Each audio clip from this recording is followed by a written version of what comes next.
2002 గుజరాత్ అల్లర్లలో ప్రాణాలు కోల్పోయిన కాంగ్రెస్ మాజీ ఎంపీ జాఫ్రీ భార్య జకియా జాఫ్రీ శనివారం చనిపోయారు.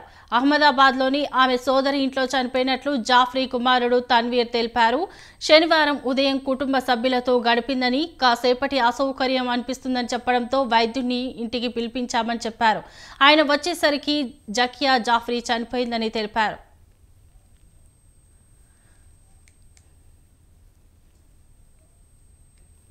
అయోధ్య నుంచి కరసేవకులతో వస్తున్న రైలుకు అహ్మదాబాద్లో దుండగులు నిప్పు పెట్టడంతో 59 మంది కరసేవకులు చనిపోవడం మరునాడే అహ్మదాబాద్లోని గుల్బర్గా సొసైటీ కాలనీపై జరిగిన దాడిలో ఎహ్సాన్ జాఫ్రీ సహా 69 మంది ప్రాణాలు కోల్పోయారు. ఈ పరిణామాలు రాష్ట్రంలో తీవ్ర కలహాలకు దారితీశాయి. ఈ ఘటనల వెనుక భారీ రాజకీయ కుట్ర దాగి ఉందంటూ అనంతరం జకియా జాఫ్రీ సుప్రీంకోర్టు గడప తొక్కారు. న్యాయం పోరాటం చేపట్టి దేశం దృష్టిని ఆకర్షించారు. అప్పటి ముఖ్యమంత్రి నరేంద్ర మోడీ సహా మరికొందరిపై ఛార్జిషీటు నమోదు చేయాలని డిమాండ్ చేశారు.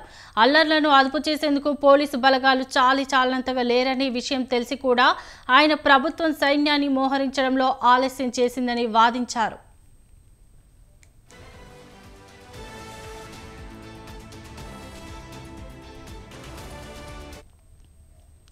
ఆమె వాదనను గుజరాత్ హైకోర్టు తిరస్కరించడంతో సుప్రీంకోర్టును ఆశ్రయించారు.